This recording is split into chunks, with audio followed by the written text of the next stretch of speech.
तुम्ही प्रत्येक वेळा ऑब्झर्व करा, जेव्हा तुम्ही तुमच्या नवऱ्याकडे पैसे मागता तेव्हा तो पैसे देण्यासाठी टाळतो. असं म्हणतो पैसे नाही आहेत किंवा कशाला हवेत, नंतर देतो, अशी कारणं वारंवार ऐकायला मिळतात. पण प्रश्न हा आहे की खरंच नवरा पैसे देऊ शकत नाही आहे की तो मुद्दाम पैसे देत नाही आहे? तर आपण काही कारणं जाणून घेऊयात आणि त्याचबरोबर व्हिडिओच्या शेवटपर्यंत तुम्हाला एक छान सोल्युशन देईल, ज्याने तुम्ही तुमचा स्वाभिमानही जपू शकता आणि तुम्हाला नवऱ्याच्या पैशावर डिपेंड राहण्याची गरज पण नाही आहे. बरोबर? ठीक आहे. तर पहिला आपण बघू की त्याच्या मनात काय असू शकतं. की नवऱ्याला फायनान्शियली स्ट्रेस असू शकतो, लोन्स, EMI किंवा अदर खर्च काही असतील किंवा घर खर्च असेल, खूप जास्त असेल.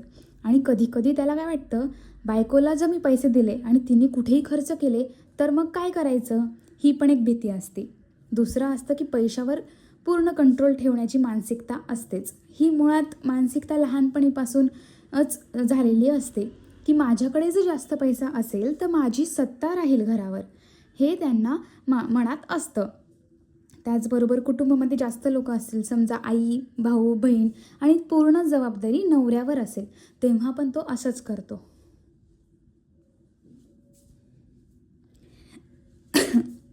किंवा तो जॉब सिक्युरिटीबद्दल फिअर असेल त्याच्या मनात किंवा उत्पन्न स्थिर नसेल, तेव्हा पण त्याला असं वाटतं की मी प्रॉपर आधी जमा करून ठेवतो म्हणजे मला पुन्हा त्रास व्हायला नको आहे, हे पण एक मनात असतं. आणि प्रॉपर कम्युनिकेशन नसतं दोघांमध्ये, नवरा बायकोमध्ये. फक्त ती येते, पैसे द्या म्हणते, हा नाही म्हणतो, एवढंच होतं. मनातल्या गोष्टी दोघांनाही माहिती नाहीत की दोघांच्या मनात पैशाबद्दल काय आहे. बरोबर? आणि कधी-कधी नवऱ्याला असं वाटतं की बायकोच्या गरजा अनावश्यकच आहेत. हे काय नाही केलं तरी जमतं. पण ते तिच्या मनात असतं की नाही, हे मला गरजेचं आहे, हे मला करायचं आहे. आणि त्याच्यामागे तिची भावना पण खूप शुद्ध असते. पण तरीही नवरा समजून घेत नसतो. आणि ह्यामुळं काय होतं, रिलेशनशिपमध्ये राग येतो किंवा पैसे रोखण्याची भावना तयार होते किंवा आपलं कुणीच नाही आहे, मी ह्याच्याकडे हात पसरते, हा असा करतोय, ह्याबद्दल द्वेष निर्माण व्हायला तयार होतो. आणि बायकोच्याही मनात असं असतं की मी भविष्यासाठी बचत करायची आहे आणि नवऱ्याला असं असतं की मला प्रेशर आहे भविष्यासाठी, मी कशी बचत करू. म्हणजे दोघांची इंटेन्शन सेम आहेत पण भावना वेगळ्या वेगळ्या आहेत, त्यांचे विचार विनिमय वेगळे वेगळे आहेत. त्यामुळे ह्या प्रेशरखाली पण असतात. आणि अजून मेन म्हणजे काय होतं माहिती का, म्हणजे खूप रेअरली आहे आता तर, पण पहिले असं व्हायचं की मी जर बायकोच्या हातात पैसे नाही दिले तर ती माझ्यावर डिपेंड राहील, हे पण एक असतं. आणि नवऱ्याला ते डिपेंडन्सी आवडते, ते पण एक reason, one of the reason असू शकतं. किंवा दुसरं म्हणजे पैशाचं बजेटच प्रॉपर नसेल तर तो त्याच्यातून काहीच देऊ शकत नाही, हे पण एक असू शकतं. आणि मेन इगो असा असतो माणसांना कधी कधी, म्हणजे काही काही जणांना असतो, मी असं नाही म्हणत की पूर्णच पुरुषांना असतो. मी कमवतो म्हणून माझा निर्णय असला पाहिजे, अशी मानसिकता असते. किंवा ट्रस्ट इश्यूज असतात, म्हणजे ही कुठे घरी देते का हिच्या, हे असं काहीही असू शकतं. पण महत्त्वाचं काय, प्रत्येक नवरा पैसे देत नाही ह्याच्यामागे चुकीचा अर्थ लावणं चुकीचं आहे. खरंच त्याला काही अडचण असू शकते, हे पण एक तुम्ही समजून घेतलं पाहिजे. तो जाणीवपूर्वक असं करतोय, पैशांपासून दूर ठेवतोय, असं वेगळ्या वेगळ्या गोष्टी आहेत त्या. प्रॉपर तुम्ही स्वतः शांतपणे त्याला ऑब्झर्व करा की त्याचं काय चालू आहे डोक्यात. तुम्हीच करू शकता हे, बाकी कोणतीही व्यक्ती त्याच्यावर लक्ष देऊ शकत नाही. त्यामुळे तुम्ही शांतपणे त्याच्यावर ऑब्झर्व करा, त्याचं काय चालू आहे, विचारा मोकळेपणाने, पैशाचं व्यवस्थित आहे का, हे प्रश्न विचारा. प्रश्नानेच उत्तर मिळेल तुम्हाला. आता आपण पाहूया ह्याच्यावर सोल्युशन काय काढायचं. आता दरवेळेस तुम्ही पैशाकडे मागून बघता, पुन्हा थकता, भांडणं होतात, काहीही होतं.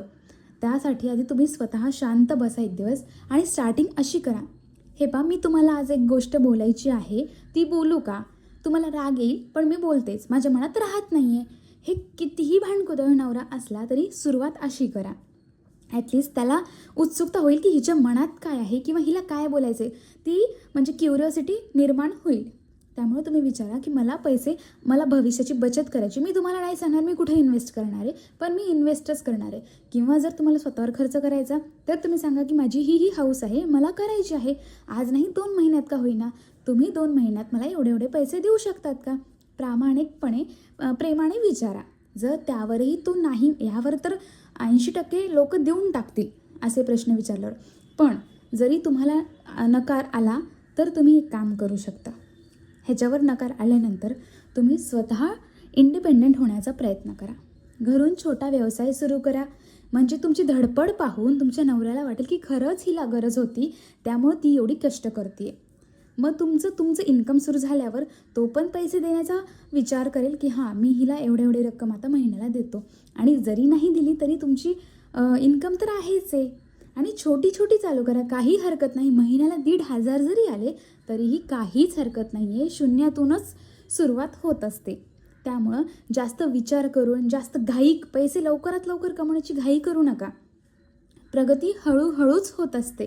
त्यामुळे कोणाशी कॉम्पिटिशन करू नका. कोणत्याही मैत्रिणीशी नाही, बहिणीशी नाही, कझन्सशी नाही, कोणाशीच कॉम्पिटिशन करू नका. तुम्ही तुमच्या स्लो स्पीडने हळूहळू पुढे जा. ठीक आहे. त्यामुळं तुम्हाला स्वतःवर कॉन्फिडन्स येईल, इंडिपेंडेंट बनाल आणि तुमचे पैशाचं नवीन मार्ग खुले होतील. आणि जर ही माहिती तुम्हाला खरंच मनाला भिडली असेल